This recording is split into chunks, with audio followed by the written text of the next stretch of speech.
What had those living in the austere hills of Gévaudan done to merit this God-inflicted plague? Everyone could find some unconfessed sin, some cause for bad conscience, and fear gripped the villages. Would the bloody horror ever cease? January 1st, January 2nd, January 6th, January 7th, January 12th, 14th, 22nd, 23rd, and 30th, 1765. The beast kills 9 times in a single winter month. People tried to reach home before nightfall. They avoided keeping their animals in isolated spots. They lived in hiding at home, hoping not to see the beast, because it had already struck on several occasions near homes.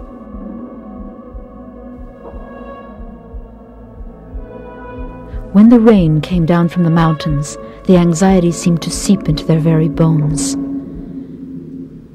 Abbé Pourchet describes the feelings in the area. The desolation was extreme. One couldn't find a shepherd to keep one's flocks. The people in the country didn't dare leave their homes except in armed groups. One didn't dare go to fairs or markets. One cannot imagine how fear had hurt trade and farming. Certain people saw the beast, others escaped it, and some even fought it off.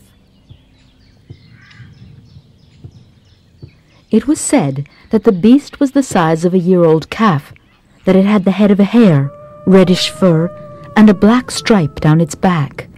Some people saw it walking on 2 legs, others claimed that it resembled a dog, but also looked in some ways like an enormous wolf. Wolves thrive in the Gévaudan mountains, and they're despised because they regularly raid the herds. They're blamed for all sorts of evil, and fairy tales and prayers are full of wolves. Our Father, wicked wolf from hell, sent by Lucifer, fear your iron peril. Clever wolf, stay from me, pass by. Amen.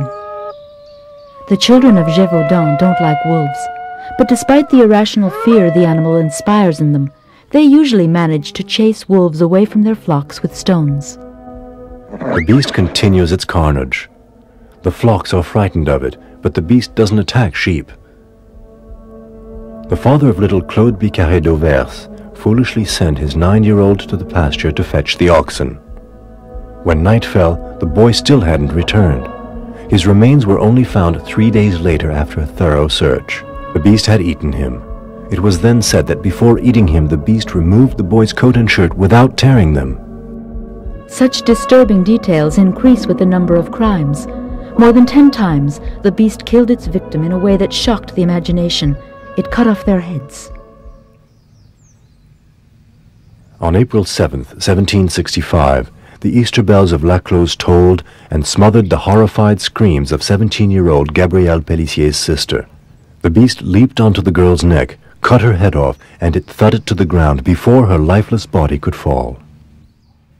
King Louis XV heard of these events in Versailles, and he quickly decided to dispatch the finest wolf hunter to the south of France. For several months, the hunt for the beast was organized and intensified. Despite the rather limited territory to be covered, the hunters were unsuccessful. The beast continued to attack, humiliating the finest huntsman in the kingdom. August 9, 1765.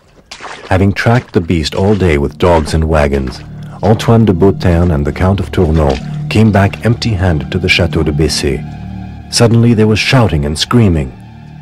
The beast had followed them, and before their very eyes ripped a young 16-year-old shepherd girl's throat out. In his report to the State Ministry, the king's harquebus-bearer blamed his failure to find the beast on the layout of the region. I have never seen a country like this one or as rough. The rivers and mountains are very old and very steep, cut with ravines and filled with boulders or covered with thick woods. One climbs from the valleys into the mountains by long meandering trails, most of which are impassable for man or pack animal because of the precipices encountered on them. There are only several small towns and centers in Gévaudan, all of them widely scattered. If there is a beast of another species than that of the wolf which is causing these ravages, neither the wardens nor myself have yet been able to discover it. In fact, Antoine de Beauterne and all those hunting the beast are hunting a wolf. At least 8 times someone claimed to have killed the perpetrator of all these crimes. The beast was thought to be dead, but every time the nightmare started again. Wolves were literally decimated at this period. At least 200 were killed during the hunt for the beast.